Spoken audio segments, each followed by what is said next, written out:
मैं शुक्रिया अदा करता हूँ 39 न्यूज़ चैनल का कि उन्होंने इतने ईद के खूबसूरत मौके पर मुझे अपने पैगाम का इज़हार का मौका दिया। तक़ब्बलल्लाहु मिन्ना व मिनकुम।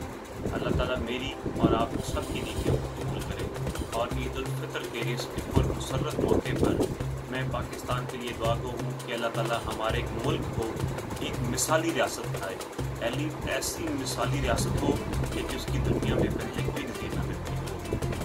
मैं आखिर में फिर एक दफ़ा 39 न्यूज़ चैनल का बहुत शुक्रिया अदा करता हूँ और मुदस्सर शबीर खान साहब का बहुत शुक्रिया अदा करता हूँ कि जिन्होंने हमेशा हक सच के लिए आवाज़ उठाई।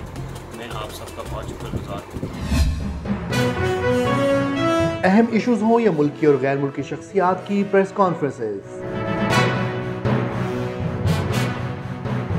हर लम्हा बाखबर रहने के लिए हमारा YouTube चैनल सब्सक्राइब करें।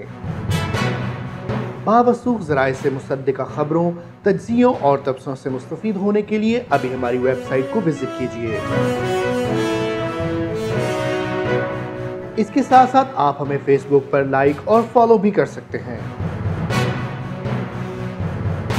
इसके अलावा हर टाइम ओवरसीज़ पाकिस्तानियों के हालात और मसाइल के हल को जानने के लिए हमारी ऐप भी डाउनलोड कर सकते हैं। हम कर रहे हैं आपको हर लम्हा बाखबर, क्योंकि है 39 न्यूज़ पर आपका एतबार।